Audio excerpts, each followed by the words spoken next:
Where are you going?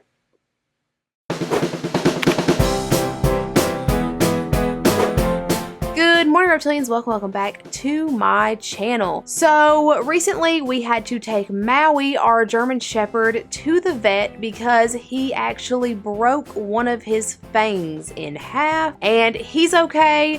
Everything's okay. He's just on antibiotics and we are going to watch it for infection. How did it happen? No idea. He went outside to play and came back and it was broken. But that got me thinking about all the different times I've had to take my reptiles to the vets, and I realized that's a question that I get asked often. How does that work? How do reptile vets work? And this is a question that you guys ask me. This is a question that I get every time I tell someone that I do YouTube. This is questions that people ask, so I thought I would make a video all about going to the vet, preparing for the vet, finding a vet, everything that there is to know about reptile vets. Make sure to stay until the end of this video to find out how you can save 10% off of your entire order at thedubiadoo.com. Let's get on with vet visits.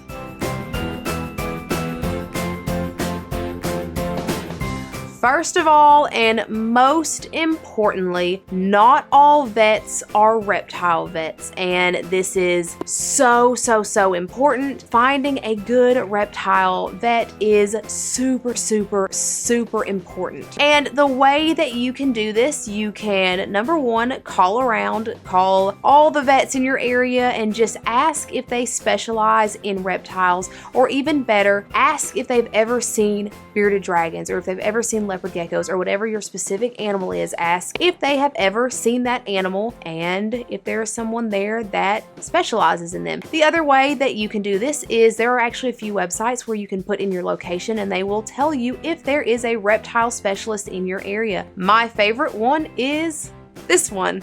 As you can see, there is a list of states here, and I just click Alabama and it takes me to this list, and that very top one there is actually now where I take my reptiles if they have problems. Now, this veterinary office that I go to is an hour and a half away, so I don't even have one in my area anymore. Sometimes you have to be willing to travel, but that is the fastest, easiest way to find reptile specialists. So you have scheduled your appointment and now you are trying to figure out what happens next. And this is something when I very first took Zaz in to her very first vet appointment ever, I quickly realized that I was not prepared to take her to the vet. I had nothing to transport her in. You can't take reptiles to the vet like this.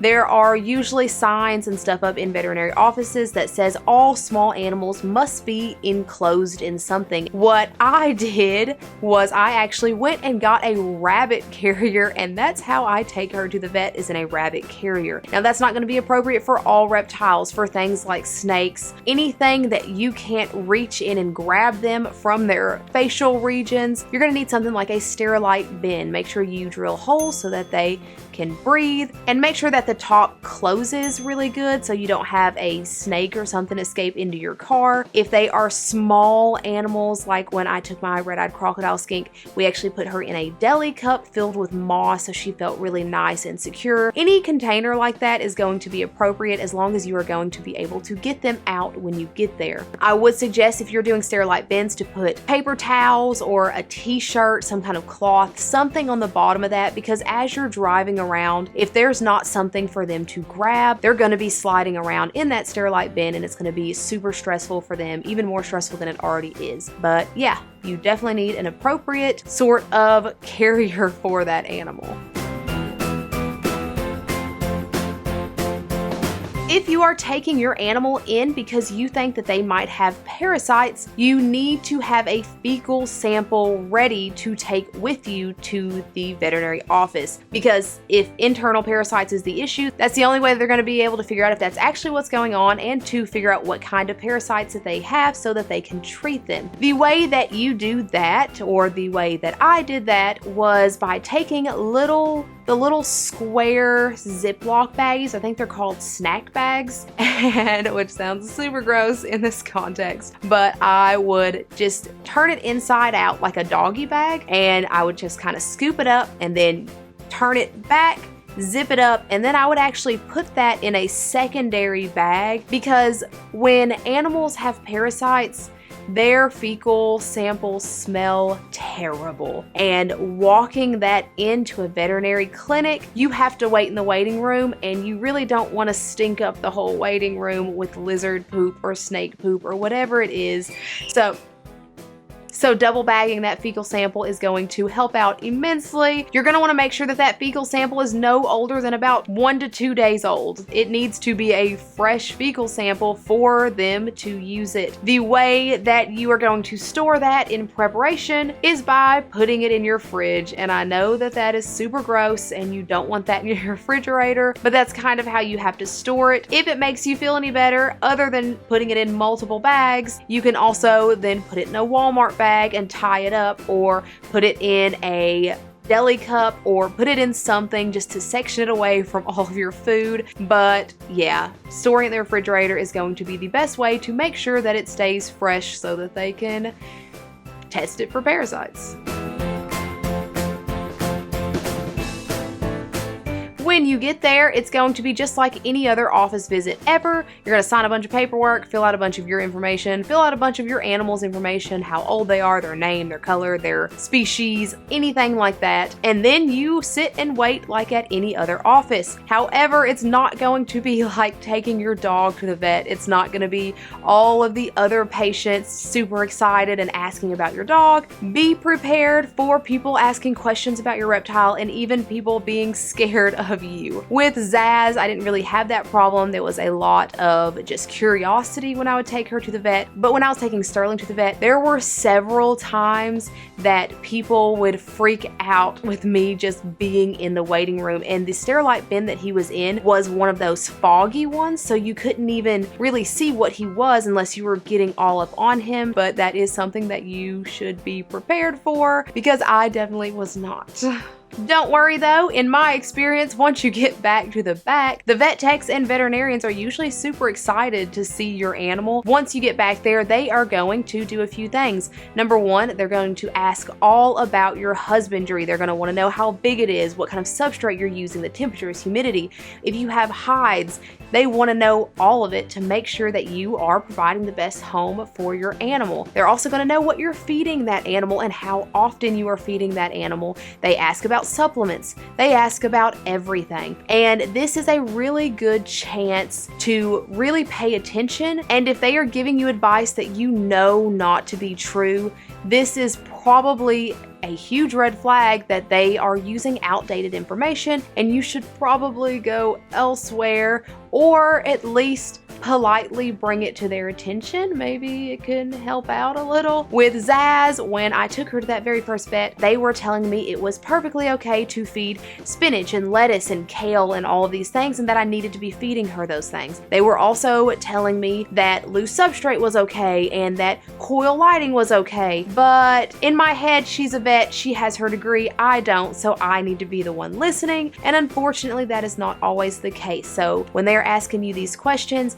make sure to pay attention to what they are saying to you to make sure everything's okay. Next up, they are going to weigh your animals. They're going to look at its eyes, its nose. If it has ear holes, they're going to look in there. A lot of times they'll use a little stethoscope and listen to their breathing to make sure that there's no breathing problems like respiratory infections. They're going to check its skin. They'll usually look up and down to make sure there's nothing like mites or any kind of external parasites. And they'll usually feel around in their bellies as well, just to check for eggs or any kind of discomfort that they may be having, anything like that. They're usually going to do that right there in the room in front of you. Don't be alarmed if they are using a popsicle stick to kind of gently open that mouth to look inside of there to make sure everything's okay. They have to open it somehow, and they can't really stick their fingers in there because there's a lot of teeth. They may do something like that. Just as long as they are being gentle, then everything should be okay.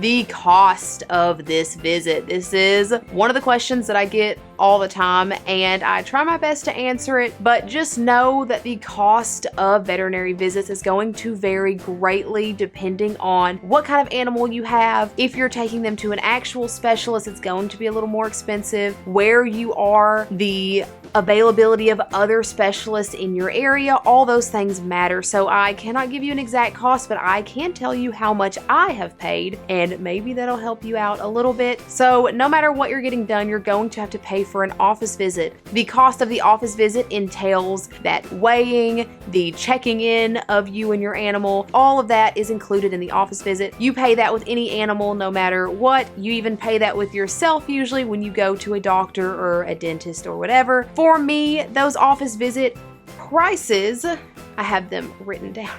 For me, those office visit prices have all been between $50 and $100. The last one I did for Sterling at the specialist was $83. That price is going to usually go down if you're going for a repeat visit. So if you take your bearded dragon in to get tested for parasites, they have parasites, you treat them, usually they're gonna wanna see them back in a week or a month or whatever the treatment plan is. And usually when you come back, that price is going to be reduced greatly. A couple of my receipts, repeat visits were no cost. One was $18. So it's definitely a huge leap backwards in price for a repeat visit, so keep that in mind. X-rays, anything that might be injured, if they have injured a leg or a jaw or something, or if you think that they're gravid or anything like that, those things require x-rays. X-rays are between, for me, about $50 and $100. The last one I did was actually on Percy because she was stopping eating and gaining weight like crazy, and this was happening for a very long period of time, and I thought that she might be gravid and I was scared that they might be stuck. There was no eggs. X-rays for her were $60, and it was super interesting. Fecal exams are usually super cheap. They run about $20 to $30, and that repeat one again is usually cheaper. A lot of times if you go to that veterinary office regularly, they will oftentimes just let you bring in that sample if they've seen the animal before, and you don't have to do the office visit. That's something that you can ask your vet about and see if that's something that they offer there. But yeah, $23, and they test it. That doesn't include medication that you might have to use.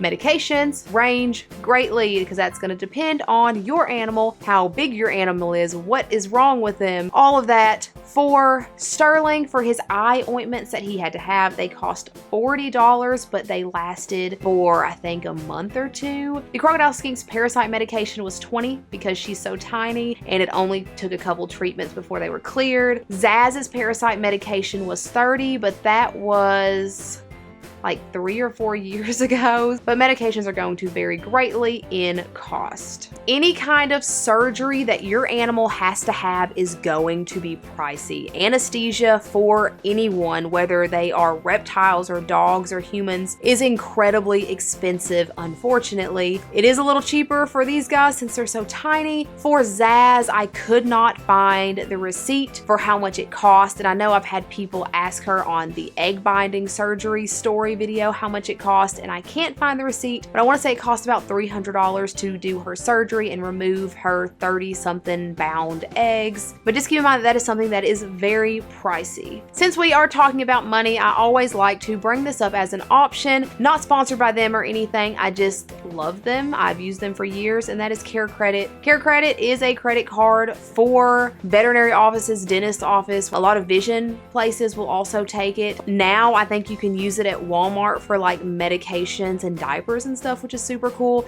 But it's a credit card for medical expenses, and we got this I think 7 years ago now when a dog got very injured, and we were not expecting that cost. I think it ended up being like $700-800. So we got Care Credit, and we've had it ever since. And yeah, if that is an option for you, it's very helpful. They offer like 6, 12, 36 month no interest depending on how much you pay. All of that good stuff. You can definitely check out their website if that is something that you are interested in. But it's something that I always suggest to people when they say caring for animals is expensive or that they don't have the money to take an animal in for an emergency. Something that I always just suggest because not everyone knows it exists. Again, not sponsored, just something that I use and thought it'd be helpful.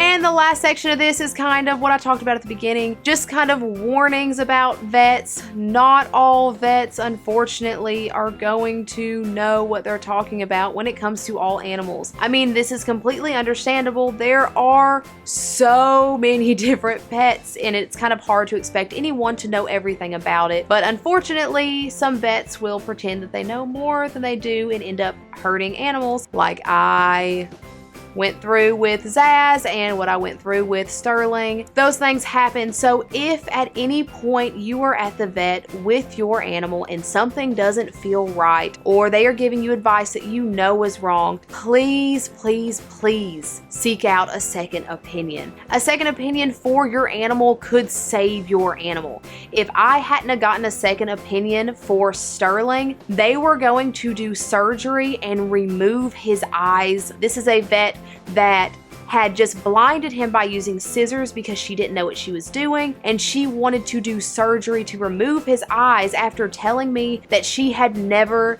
done this surgery before and that basically she was going to Google how to do it. If I had let her do that, then I might not have Sterling anymore. But that is it, guys. Hopefully this was helpful. I get a lot of questions about taking animals to the vet, so I just decided to throw it in a video. Like I said at the beginning of this video is sponsored by the Dubia Dude. The Dubia Dude is such an awesome place to get dubia roaches for your animals. Zaz here is a fan. Dubia roaches are super healthy. They have more protein and they're more filling than crickets, and they're also cleaner than crickets. They don't smell bad. My cricket bin used to stink up my entire living room. I have kept a roach bin right here with zero issues at all. They are so much cleaner. The Dubia Dude's website is also super easy to navigate. Just a couple of clicks and you have dubia roaches delivered directly to your house, which is super awesome. Make sure to use my code Elle at thedubiadude.com to save 10% off of your entire order. Thank you so much to the Dubia Dude for sponsoring this video. As always, guys, if you have not already, please feel free to follow me on my other socials and like, subscribe, and hit that bell for notifications every single time I put out a new video, which is every Sunday. Thank you so much to Emily Kidd for following me on Instagram and going through and liking a whole bunch of stuff. Thank you, Emily. You are the bee's knees. Thank you guys so much for watching, and I hope you have a fantastic day. Bye. Sorry. A second opinion.